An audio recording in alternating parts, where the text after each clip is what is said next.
खम्मा गणी चित्तौड़ वासियों, मेरा नाम है राजपाल चौधरी और आप देख रहे हो चित्तौड़गढ़ सिटी टूर। विकसित गांव विकसित भारत संकल्प यात्रा के तहत आज हम आए हैं गोपाल नगर, जहां से हमारे पास एक सरपंच प्रत्याशी उम्मीदवार हैं, जिनसे बात करके जानेंगे कि पिछले 5 वर्षों में गांव में कौन कौन से विकास कार्य हुए। शुभ नाम आपका? मेरा नाम रतनलाल लोहार है। मैं ग्राम पंचायत भोपाल नगर, जिला चित्तौड़गढ़ और तहसील भोपाल सागर से हूँ। आने वाले सरपंच पिछले 5 वर्षों में आपके भोपाल नगर में कितना कार्य हुआ? देखिए, 5 साल में जो कार्य हुआ है वो बहुत ही शर्मनाक कार्य हुआ है, क्योंकि जो वादे किए थे जो सरपंच ने हमारे यहाँ, उनका एक भी कार्य पूरा नहीं हुआ है। और इस बात को लेकर हमारे जो भी ग्राम पंचायत में जितने भी क्षेत्र और गांव आते हैं वो आज सारे मतलब बदलाव की तौर पर खड़े हैं कि अगर कहीं कहीं ऐसा भी होता है कि सरपंच को रिपीट किया जाता है, लेकिन वो लोग चाह रहे हैं कि इस गए गुजरे हुए 5 सालों में कोई विकास नहीं हुआ है, तो हम तो दूसरा आप कोई ये कह रहे हो कि विकास 5 सालों में नहीं हुआ, इसलिए एक ऐसा प्रत्याशी चाहिए, ऐसा उम्मीदवार चाहिए जो विकास काम करवा सके। तो आप सर चुनाव लड़ रहे हो? नहीं। हाँ बिल्कुल, अगर मैं जनता के प्रतीक और जनता के बीच में जा रहा हूँ और मुझे वो श्रेय भी मिल रहा है कि अब आने वाले जो सरपंच के चुनाव है उनमें तो हमारा आप नाम भी आ रहा है, हम तो, ये नहीं करेंगे चलो वो तो जनता का फैसला तो है सर, किस। अगर आप जनता के बीच में जाते हो तो कौन कौन से विकास के मुद्दे लेकर आपके गांव में से कौन से कार्य हैं जो आप 5 सालों में करवाओगे, जिससे जनता आप पे विश्वास कर सके? देखिए, पहले तो मैं अपने क्षेत्र को देख रहा हूँ कि क्या क्या कमियां हैं, वो कमियां पूरी करने के लिए ही मैं जनता के बीच में जा रहा हूँ। जैसे कि सीसी रोड है, गांव गांव में नाले हैं, गंदा पानी कीचड़ पूरा गांव में रास्ते में फैला हुआ रहता है, वो अभी भी हैं। गए 5 साल में कुछ काम हुआ नहीं है।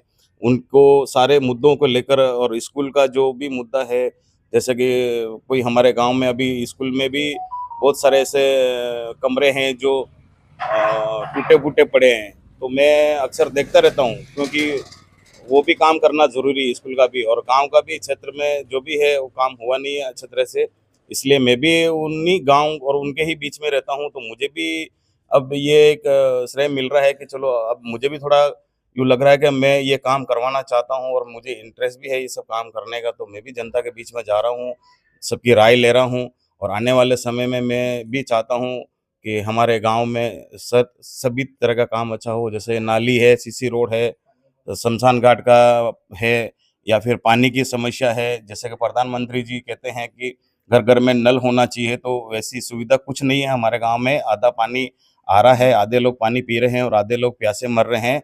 तो उन सारी समस्याओं का एक मुद्दा बनाकर मैं भी इनके गांव वालों के बीच में और इनके प्रत्याशी के रूप में मैं भी खड़ा होने की संभावना है, लोगों के बीच में जा रहा हूं। तो वो देखेंगे अभी आगे क्या होता है, लोग तो सर, काम विकास को वोट देंगे या फिर। आपका ये कहना है कि आप विकास के मुद्दे, सड़क, जल, पानी और स्कूल से संबंधित विकास के मुद्दे लेकर जनता के बीच में जाएंगे।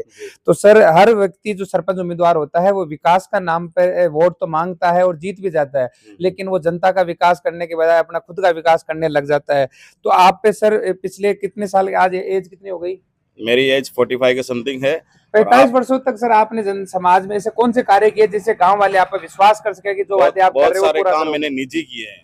जैसे मैंने सर? कोई सरकार में रहकर काम नहीं किए हैं, मैं कोई पंचायत में रहकर भी काम नहीं किए। मैं पहले वार्ड पंच भी रह चुका हूँ। तो बहुत सारे ऐसे काम हैं गांव के जो मैंने निजी अपने तौर पर अपने जी, पैसे लगा एक के दो काम बताइए किए सर, हैं। जिससे जनता को तक बात चाहे आपकी। नहीं, बहुत सारे काम है सर, मैं क्या बताऊं। आप तो अगर आएंगे हमारे गांव में देखेंगे तो आपको जनता खुद कह देगी मेरे नाम से कि क्या है, क्या करवाता है, क्या नहीं करवाता है। तो मैंने ऐसे बहुत सारे काम, मुद्दे और खुद किए हैं। और जनता का कोई भी काम हो, कहीं तक भी हो, चाहे एमएलए साहब तक जाना हो, सांसद साहब तक जाना हो, तो भी मैं उनकी आवाज़ वहां तक पहुंचाता हूं। और उनका जितना काम होता है उतना मैं करवाता हूं। और अगर आपको इन पे विश्वास होता हो तो आप जरूर इनको समर्थन देकर विजयी बनाए, जिससे आपको गांव को विकास की यात्रा जय हिंद, जय भारत।